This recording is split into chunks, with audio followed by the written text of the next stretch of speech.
दोस्तों नमस्कार, आदाब, सत श्री अकाल। उर्मिले संवाद के इस खास एपिसोड में आपका स्वागत है।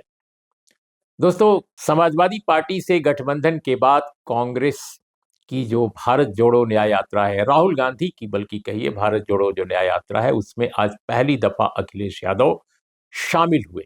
बहुत दिनों से अटकलें लगाई जा रही थी कि अखिलेश और राहुल कब साथ निकलेंगे अपनी भारत जोड़ो न्याय यात्रा में।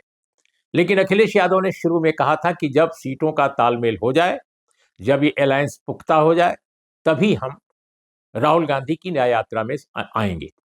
और इस तरह पहले ये था कि वो चंदौली में आएंगे या बनारस में आएंगे, फिर ये हुआ इलाहाबाद में आएंगे, फिर ये हुआ कि नहीं साहब वो रायबरेली में आएंगे।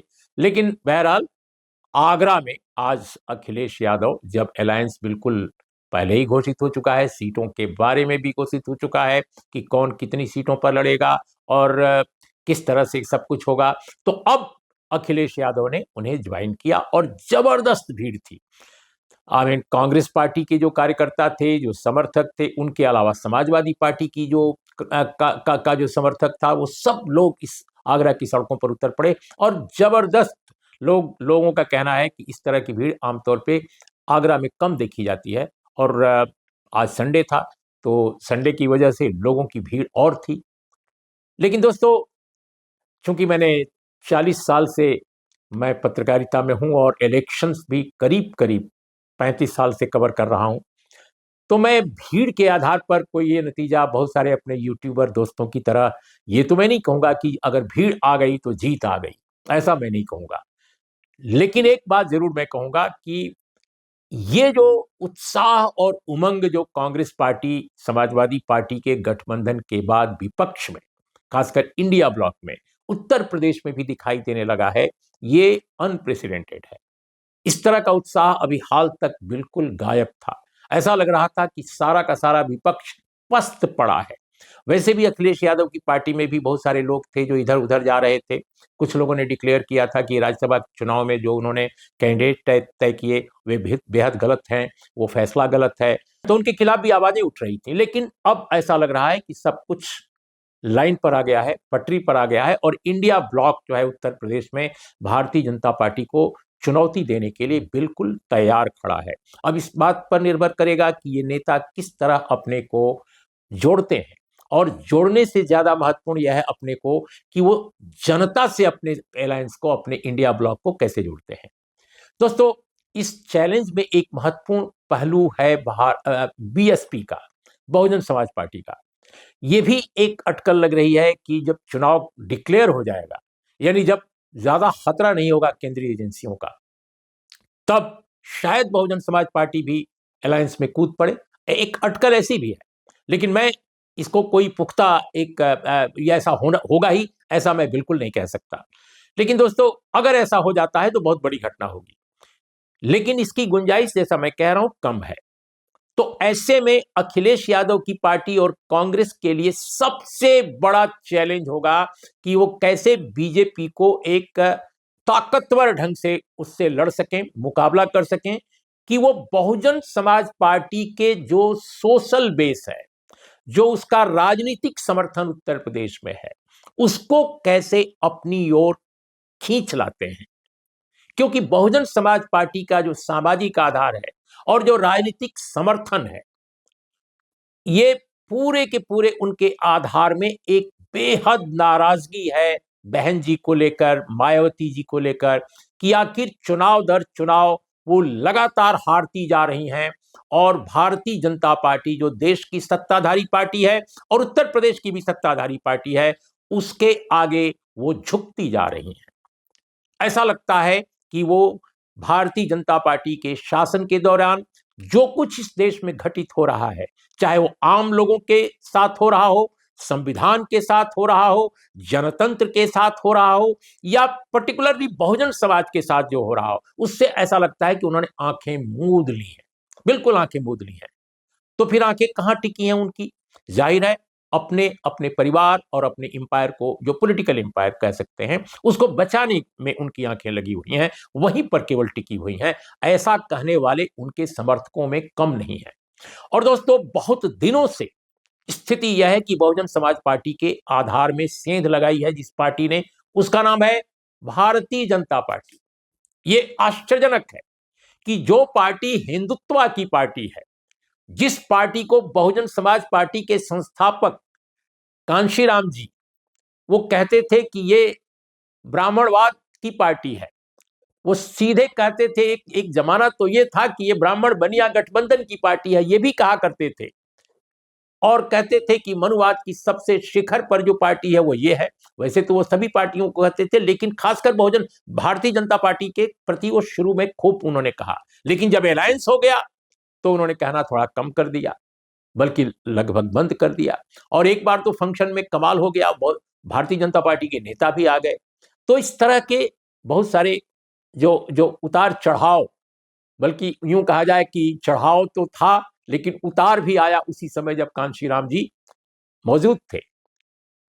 लेकिन हाल के वर्षों में उनके जाने के बाद जो मायावती जी ने जिस तरह से भारतीय जनता पार्टी के शासन के दौरान जो कुछ हुआ उससे आंखें उन्होंने मूंद ली, उससे उनके समर्थन में जो लोग थे, जनाधार जो उनका था, उससे गहरी निराशा हुई। और वे उसमें आगरा क्षेत्र जहां आज रैली है, आगरा क्षेत्र में भी बहुजन समाज पार्टी के बेस में, उसके आधार में सबसे अधिक अगर सेंधमारी किसी पार्टी ने की तो वो भारतीय जनता पार्टी है।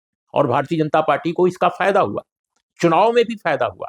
जो दलित वर्ग में, दलित समुदाय में जो गैर जाटो वोट है, गैर जाटो जो आबादी है, उसमें भारतीय जनता पार्टी ने सर्वाधिक समर्थन जुटाया। और कांग्रेस पार्टी और समाजवादी पार्टी जैसी पार्टियां इस पर बिल्कुल निष्प्रभावी रही। उनको ऐसा लगा जैसे कुछ उन्हें करना ही नहीं है।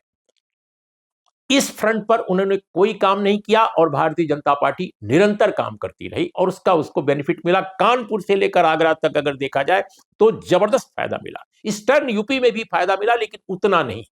लेकिन कानपुर से लेकर, सहारनपुर से लेकर और इस पूरे आगरा इलाके में जबरदस्त फायदा भारतीय जनता पार्टी ने हासिल किया। और क्रमशः मायावती जी कमजोर होती गई, बहुजन समाज पार्टी कमजोर होती गई। लेकिन 2019 के इलेक्शन में जब समाजवादी पार्टी के साथ अलायंस हुआ बहुजन समाज पार्टी का, तो पहली दफा एक जबरदस्त उनको विश्वास पैदा हुआ कि शायद वो अपनी पार्टी को रिवाइव कर सकती हैं, एक बड़ी ताकत फिर बना सकती हैं। 15 सीटें मिली थी गठबंधन को, जिसमें 10 सीट अकेले बहुजन समाज पार्टी को मिली। यही नहीं, 19.43% उनका वोट था 2019 में, और समाजवादी पार्टी को 5 सीट केवल मिली और 18 पॉइंट समथिंग था उनका वोट, जबकि भारतीय जनता पार्टी शिखर पर थी, उसको तो 49% से ऊपर वोट मिला था। तो ये जो वोट परसेंटेज है वो अलायंस के कारण है, जो इस बार बहुजन समाज पार्टी ने नहीं किया है, और उसका जनाधार भी इन 5 वर्षों में और कमजोर हुआ है। ये आंख मूंद कर भी कोई अगर देखेगा उत्तर प्रदेश में तो पाएगा कि बहुजन समाज पार्टी का आधार कमजोर हुआ है, और उसके कारण भी बहुजन समाज पार्टी के समर्थकों को मालूम है। और दोस्तों, बहुजन समाज पार्टी का हाल यह है कि 2019 के चुनाव में जो 10 मेंबर ऑफ पार्लियामेंट उसके जीते थे, उन 10 में से आधे से अधिक पार्टी से किनारा कर रहे हैं। कुछ तो कर चुके हैं। अब जब मैं अभी बात कर रहा हूं तो रितेश पांडे जो उसके मेंबर ऑफ पार्लियामेंट थे लोकसभा के, अंबेडकर नगर से संभवतः, यस अंबेडकर नगर, ये सज्जन आज ही उन्होंने रिजाइन किया है और पता चला है कि वो भारतीय जनता पार्टी से चुनाव लड़ेंगे, ऐसा संभावित है। और इसके अलावा अफजाल अंसारी जो गाजीपुर से उन्होंने चुनाव लड़ा था और चुनाव जीता था और बड़े दिग्गज को हराया था, मनोज सिन्हा को, अगर मैं भूल नहीं रहा हूं तो, यस। और वे जो हैं अफजाल अंसारी समाजवादी पार्टी के टिकट पर ऑलरेडी घोषित हो चुके हैं उम्मीदवार। इसके अलावा घोसी के अतुल राय के बारे में भी ये अटकलें लगाई जा रही हैं कि वो भी अलग हो सकते हैं। यहां तक कि बिजनौर के जो सांसद हैं मलूक नागर, उनके बारे में भी, दानिश अली तो अमरोहा के जो सांसद हैं वो तो ऑलरेडी सभी जानते हैं कि वो कांग्रेस के साथ हो गए हैं। इस तरह से अभी श्याम सिंह शशि के बारे में, जौनपुर से सांसद हैं बीएसपी के, उनके बारे में भी अटकलें लगाई जा रही हैं कि वो भी सपा या कांग्रेस की तरफ कहीं भी जा सकते हैं। तो कुल मिलाकर स्थिति बहुत ही नाजुक है। तो आज की तारीख में अगर कांग्रेस पार्टी और समाजवादी पार्टी, इन दोनों पार्टियों की तरफ से अगर प्रयास हो कि इस चुनाव में मायावती जी से, उनकी पार्टी से जो डिसइल्यूजन्ड लोग हैं, जो मोहभंग के शिकार जो हुए हैं, खासकर दलित समाज के लोग, खासकर बहुजन समाज के लोग, अगर उनको ये अपनी तरफ खींच लाते हैं, अगर भारतीय जनता पार्टी में जाने से उनको रोककर और इंडिया ब्लॉक की तरफ उस जनाधार को खींचते हैं, तो मैं समझता हूं कि मायावती जी इंडिया ब्लॉक में आए या न आए, वो अकेले चुनाव लड़ने जैसा वो कह रही हैं, तो भी कोई फर्क नहीं पड़ेगा। भारतीय जनता पार्टी के खिलाफ एक मजबूत अलायंस बन सकता है इंडिया ब्लॉक। लेकिन अगर बहुजन समाज पार्टी के जो मुख्य जनाधार है दलित वोट, अगर उसमें भारतीय जनता पार्टी लगातार सेंधमारी करती जाती है, तो निश्चित रूप से समाजवादी पार्टी और कांग्रेस का जो गठबंधन है वो सिर्फ भीड़ जुटाने से वो चुनावी जीत में अपनी अपनी भीड़ को वो तब्दील नहीं कर सकता। लोग आएंगे, देखने आएंगे, उनको एक तरह से शाबाशी भी देने में लोग आ सकते हैं, लेकिन गांव गांव, कस्बे कस्बे, एक एक बूथ तक जो पहुंच है वो तभी बनेगी इस अलायंस की, और उसके लिए डट कर मुकाबला करने को लोग तभी तैयार होंगे जब बहुजन समाज के इस तबके में जो वोट है, जो भारतीय जनता पार्टी की तरफ भी मुखातिब हो सकता है, वो बिल्कुल उधर ना हो और वो कांग्रेस और सपा के गठबंधन यानी इंडिया ब्लॉक की तरफ जाए। तो इस तरह से एक बड़ा सोशल अलायंस, पॉलिटिकल अलायंस के नीचे, पॉलिटिकल अलायंस के एक तरह से नींव में, उसकी बुनियाद में जिस सोशल अलायंस की जरूरत है, यानी माइनॉरिटी कम्युनिटी के लोग, आम लोग, जो अपर कास्ट के, जो वे लोग जो प्रगतिशील हैं, उदार हैं, जो कांग्रेस पार्टी के साथ है, इसके अलावा जो बहुजन समाज के वे लोग जो पिछड़े वर्ग के हैं, वे जितने भी समाजवादी पार्टी के साथ हैं, ये सब मिलकर अगर दलित समाज भी उनके साथ जुटता है बड़े पैमाने पर, तब उत्तर प्रदेश की लड़ाई दिलचस्प हो सकती है, मुकाबला बहुत ही कड़ा हो सकता है और भारतीय जनता पार्टी को एक गंभीर चुनौती देने में ये पार्टियां कामयाब हो सकती हैं। तो आज इतना ही दोस्तों, नमस्कार, आदाब, सत श्री अकाल।